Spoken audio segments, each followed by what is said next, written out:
My name is Ethan Carter, and I made one fatal mistake. I trusted the wrong people. I thought my in-laws loved my son. I thought they would protect him. But when I woke up in a hospital bed to hear my 10-year-old's shaking voice say, "Dad, Grandpa and Grandma just left. I'm all alone," I realized the truth. They abandoned him. And this time I wasn't going to let it slide. "You're not going to leave him alone." I roared into my phone, my voice raw with panic. My chest burned, not just from the surgery but from the sheer rage pulsing through me. The hospital walls seemed to close in, suffocating me, as my son's voice trembled on the other end. "They said they're going to Uncle Nathan's party. That I'm old enough to stay by myself." "But Dad, I'm scared." Liam had always been a brave kid, but I could hear the terror in his voice. My hands clenched around the bedsheets. No, this wasn't happening. I had trusted Frank and Margaret, my late wife's parents, to watch over him while I recovered. I had no other choice. I was still groggy from the anesthesia, barely able to sit up, and my closest friends were out of town. "Dad?" Liam whispered. "I'm here, buddy. Just stay where you are, okay? Lock the doors. I'll fix this." I gritted my teeth and switched the call to Frank. He picked up after the third ring, sounding irritated, like I was inconveniencing him. "Ethan, what now?" What now? I practically shouted. "You left Liam alone. He's 10 years old, Frank. That's child abandonment." Frank scoffed. "Oh, don't be so dramatic. We were only going for a few hours. The kid needs to learn some independence. He is grieving his mother. He has anxiety. And you just walked out the door?" Margaret's voice chimed in, calm and dismissive. "We raised 3 kids, Ethan. We know what we're doing. He refused to come to the party. That was his choice." My stomach twisted in fury. That wasn't a choice. That was him feeling unsafe. And instead of reassuring him, you punished him by leaving him completely alone. "We'll be back later," Frank grumbled. "You're overreacting." Something inside me snapped. For years, I had tolerated their judgment, their passive-aggressive comments about my parenting. How I was too soft. How I was raising Liam to be weak. Not anymore. "Listen to me carefully," I said, my voice deadly calm. "You will never have unsupervised access to my son again. Do not step foot in my house. Do not call me unless it's to apologize." Margaret huffed. "Michael would have understood. Using my dead wife against me. That was the final straw. This conversation is over." I hung up before they could say another word and immediately called Jake, my neighbor and best friend. "Jake, I need you to go to my house. Now." "On it." I lay back against the stiff hospital pillows, my mind spinning. The betrayal cut deep. I had trusted them with the most precious thing in my life, and they had thrown that trust away without a second thought. My phone buzzed again. "Jake, I'm here. Got Liam. He's shaken up, but he's okay. I'll take him back to my place for the night." Relief flooded through me, but it was quickly replaced by something colder. More dangerous. Because this wasn't just a lapse in judgment. This was who they truly were. And I was about to make damn sure they never got the chance to hurt my son again. I barely slept that night. Every time I closed my eyes, I heard Liam's voice again, small, scared, abandoned. The thought of him sitting alone in that house, waiting for someone to come back, made my stomach churn with rage. Before we continue, I want to connect with you, my incredible viewers. Where are you watching from? Drop the flag of your country in the comments below. I love seeing how far our community reaches. By morning, my resolve had hardened into something unbreakable. If Frank and Margaret thought they could walk all over me, they were about to learn otherwise. As soon as the hospital discharged me, Jake was already waiting at the entrance. I moved slower than usual, the soreness from surgery pulling at my every step, but I didn't care. The only thing on my mind was getting to my son. When we arrived at Jake's house, Liam launched himself into my arms. "Dad, you're okay?" he mumbled against my shoulder. "I'm okay, buddy. And you?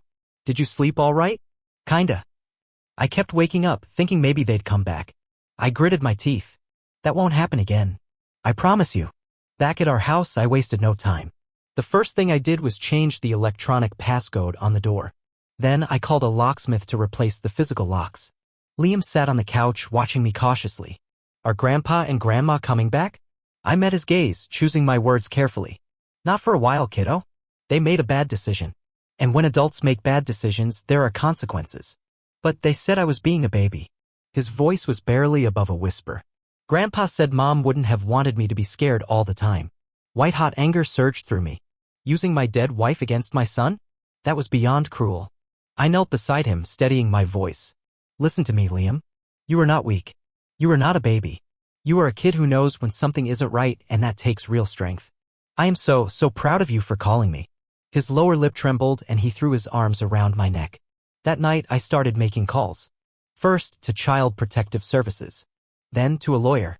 This wasn't just about my anger anymore, this was about protecting my son. What I didn't realize then was that I was about to start a battle bigger than I had ever imagined.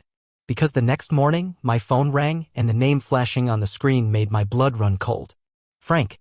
And something told me he wasn't calling to apologize. I stared at the phone, my jaw tightening as Frank's name glowed on the screen. I already knew how this conversation was going to go. He wasn't calling out of regret. He was calling because he'd realized, too late, that I wasn't going to let this slide. I let it ring twice before answering. Ethan? Frank's voice was sharp, already laced with irritation. What the hell did you do? Excuse me, I said, my tone dangerously calm. We just got a call from some government agency saying we have to answer questions about child endangerment. Did you seriously report us to CPS? I told them the truth, I said, that you left a 10-year-old alone and defenseless while I was in the hospital. That you put your own grandchild in danger for a party. Oh, give me a break, he scoffed.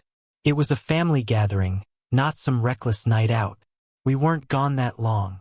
Long enough for him to be scared out of his mind. I shot back.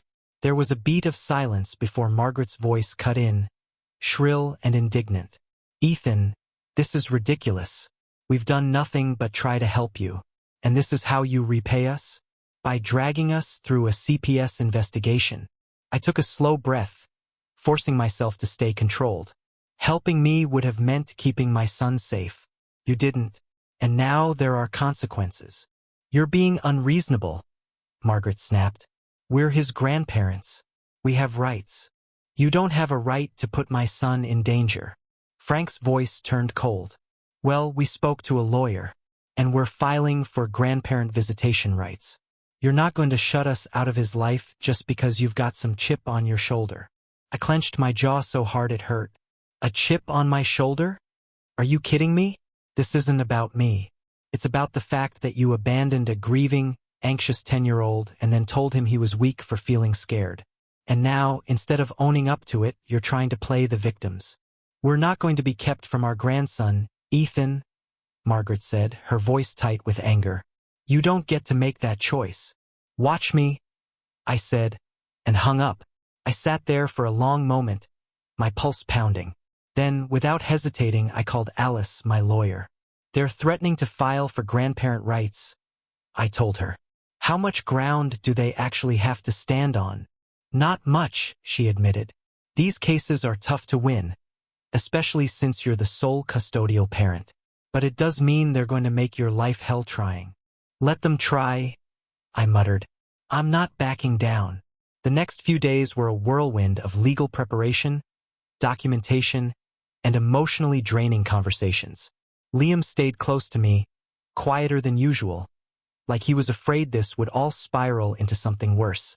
I did my best to reassure him, but the truth was, I had no idea how far Frank and Margaret were willing to go. And then, just when I thought things couldn't get any worse, another bombshell dropped. I was tucking Liam into bed when he hesitated, fidgeting with the edge of his blanket. Dad. Yeah, buddy? He swallowed hard. This wasn't the first time they left me alone. Every muscle in my body went rigid. What do you mean? The day before you got home from the hospital, he admitted, not meeting my eyes. They went grocery shopping and left me here for a while. They said not to call you because you needed rest. A cold wave of fury rolled over me. Why didn't you tell me? I asked gently, though my hands were clenched into fists. I didn't want to make things worse, Liam whispered. My heart ached at his words. He had been trying to protect me. Meanwhile, the very people who claimed they had his best interests at heart had been treating him like an afterthought. I smoothed his hair back. You never, ever have to hide things like that from me. Okay? He nodded, but I could see the lingering fear in his eyes. That was the final nail in the coffin. By morning, Alice had filed an official legal response, countering their claim for visitation rights. And I had made a decision. I wasn't just going to fight this in court. I was going to make sure everyone, Our entire family, their friends, and anyone else who needed to know, understood exactly what kind of people they were. Frank and Margaret had started this war, but they had no idea who they were up against. The next morning, my phone was already buzzing before I even had my first sip of coffee. Family members, mutual friends, even people I hadn't spoken to in years. Messages flooded in. I didn't even need to check to know what had happened. Margaret had taken her self-pitying narrative public. A long, emotional Facebook post, painting herself and Frank as the loving, devoted grandparents being cruelly ripped away from their grandchild. She conveniently left out the part where they abandoned him. Conveniently forgot to mention CPS was investigating them. Instead, she spun a tale of me being bitter, overprotective, and intent on erasing them from Liam's life. And people were eating it up. The comments were flooded with sympathy. Grandparents are so important. How could a father be so heartless? That poor little boy. He needs his family. Ethan needs to put aside his pride and let them in. But then, buried among the blind support, I saw something interesting. A few people were asking questions. Wait, why were they reported to CPS? If they were watching Liam, why wasn't he at the party with them? Something's not adding up here. The cracks in their story were already forming, and I was about to split them wide open. I called Alice. Can we respond legally to what they're posting? Not unless it's outright defamation, she said. But that doesn't mean you can't tell the truth. That was all I needed to hear. I took a deep breath and typed my response. Since my in-laws have decided to take this to social media, let's make sure the full story is out there. 3 days ago, while I was recovering from emergency surgery, Frank and Margaret were supposed to be watching my son. Instead, they left him home alone, terrified, while they attended a party. When confronted, they dismissed his fear, called him weak, and later threatened legal action to force themselves back into his life. CPS is currently investigating them for neglect. I have no problem with Liam having grandparents in his life, but I have every problem with people who refuse to put his safety first. I hit post. And then I waited. The shift happened almost immediately. People started questioning them outright. More comments flooded in, this time demanding an explanation. A few family members messaged me privately, telling me they'd had no idea what really happened. Even some of Margaret's supporters started backing off. Then the final blow came from the one person they never expected, Nathan, my brother-in-law. He commented directly under Margaret's post. Mom, Dad, tell the truth. Tell them why Liam wasn't at the party. Tell them you left him home alone. Or I will. Silence. The post was deleted within the hour. Later that evening, my phone rang. Nathan, I just wanted you to know I'm on your side, he said. I love Mom and Dad, but I can't defend what they did. I told them if they take this to court, they're on their own. Thanks, man, I said, relieved. I appreciate that. Don't thank me yet, he sighed. They're still stubborn as hell. But I think they're scared now. Good. They should be. 2 days later, CPS wrapped up their investigation. The report found that while there wasn't enough for criminal charges, their actions had constituted neglect and the case was formally documented. That meant if they ever tried to file for custody or visitation, they'd be facing an uphill battle. I thought that would be the end of it. But then an email arrived in my inbox. Subject: Representation for Frank and Margaret Carter, Grandparent Visitation Rights. I exhaled slowly. So they were going through with it after all. I forwarded it to Alice immediately. Minutes later, she called. This is a scare tactic, she said. They know they have no real case, but they're hoping to intimidate you into settling. Not happening, I muttered. Good. Because we have everything we need to shut this down before it even gets to court. A week later, I sat across from Frank and Margaret in a conference room at Alice's office.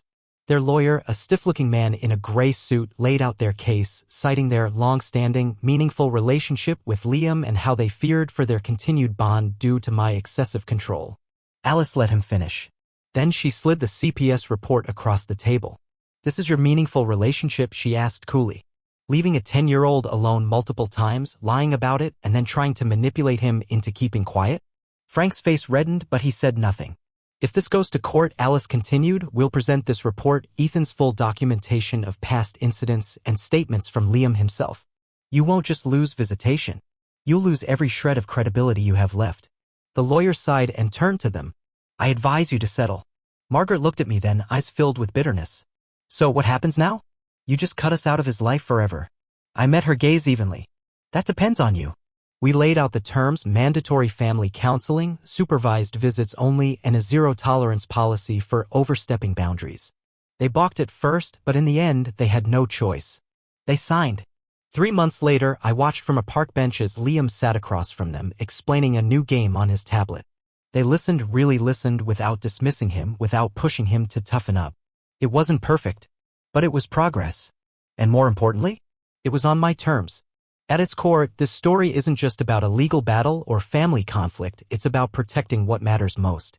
It's about standing up when no one else will, about refusing to let toxic traditions and outdated mindsets dictate the safety of our children. Too often, we're told to keep the peace, to let things go for the sake of family. But real family isn't about blood, it's about trust, love, and knowing that the people around you will always put your well-being first. Ethan's journey reminds us that setting boundaries isn't cruelty, it's necessity.